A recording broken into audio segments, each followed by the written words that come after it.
आप सभी मित्रों को मेरा प्रणाम। आप सबका हार्दिक स्वागत करता हूं अपने channel doctor Kaushalendra Indian history में। आज की टॉपिक है नवीन राज्यों के उदय में मैसूर राज्य के उदय, उत्थान और पतन की ओर। इसके पहले अवध राज्य पर बात की जा चुकी है। जैसा कि मैसूर राज्य का जो भौगोलिक पृष्ठभूमि है वह पूर्वी और पश्चिमी घाट के संधि स्थल पर स्थित विजयनगर राज्य के खंडहर पर बना यह राज्य था।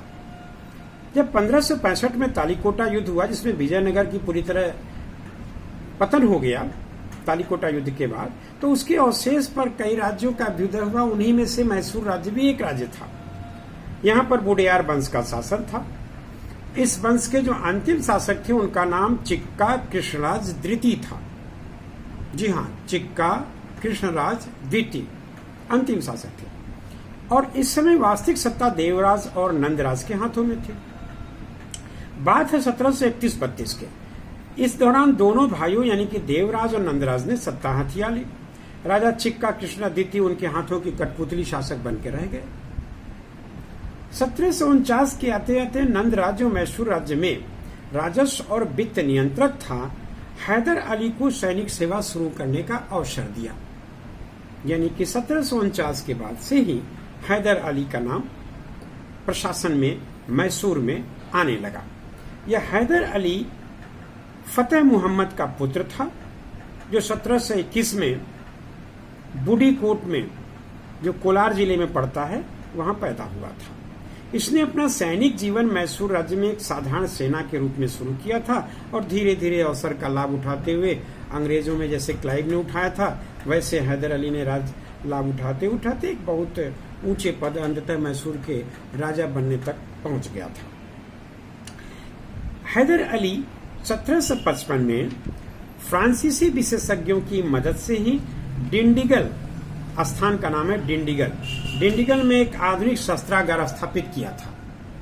इसी समय मैसूर की राजधानी श्रीरंगपट्टनम था। वहां पर मराठों के आक्रमण के भय टकराने लगे। फलस्वरूप हैदर अली को अपनी राजधानी के राजनीति में हस्तक्षेप करने का अवसर मिल गया। उसने यानी कि हैदर अली ने नंदराज और देवराज को राजनीति से संन्यास लेने के लिए विवश कर दिया तथा खंडे राव जो मराठा ब्राह्मण थे उनसे मिलकर इसने अपनी रणनीति को अंजाम दिया। इधर दूसरी ओर मैसूर राज्य में जो हैदर विरोधी गुट था, उसने मराठों को मैसूर पर आक्रमण करने के लिए भी आमंत्रित कर लिया। 1760 में हैदर अली मराठों द्वारा पराजित हो गया। शीघ्र ही पानीपत का तृतीय युद्ध हुआ 1761 में, जिसमें कि मराठे पराजित हो गए। ये हैदर अली के लिए, मराठे जो अब तक अंग्रेजों का जोरदार टक्कर लेने की स्थिति में थे, जब पानीपत के तृतीय युद्ध में वे पूरी तरह से पराजित हो गए तो हैदर अली को अपनी स्थिति मजबूत करने का अवसर मिल गया।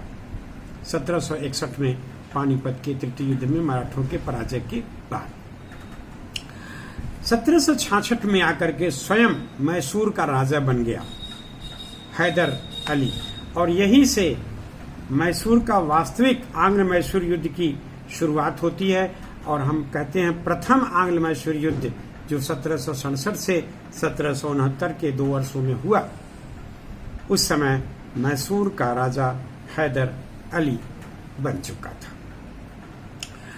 आंग्ल मैसूर युद्ध अंग्रेजों के आक्रामक नीति का परिणाम था, जिसमें हैदर अली ने अंग्रेजों को सबक सिखाना चाहा और मराठे और निजाम के साथ मिलकर त्रिगुट संधि कर डाली। अंग्रेजों के मित्र कर्नाटक उन दिनों हुआ करता था, तो कर्नाटक पर आक्रमण कर दिया हैदर अली ने इस त्रिगुट संधि के साथ 1767 में। किंतु तिरुवन्नमलई संगम में यह त्रिगुट पराजित हो गया। तिरुवन्नमलई संगम स्थान है जहां युद्ध हुआ था, वहां यह त्रिगुट यानी कि मराठे, निजाम और हैदर अली पराजित हो गए। इसमें अंग्रेजों का नेतृत्व कर्नल स्मिथ कर रहा था, जिसने पराजित किया। यहीं से निजाम हैदर अली से नाराज हो गया और हैदर अली का साथ छोड़ करके अंग्रेजों की ओर जा मिला। हैदर अली फिर भी साहस नहीं छोड़ा। हैदर अली बहुत साहसी तो था ही। इसने अपनी साहस के साथ युद्ध करते हुए 1768 में मंगलौर और बंबई पर भी अधिकार कर लिया। इससे अंग्रेज थोड़े परेशान हुए। मार्च 1769 में उनकी सेनाएं मद्रास तक पहुंच गई।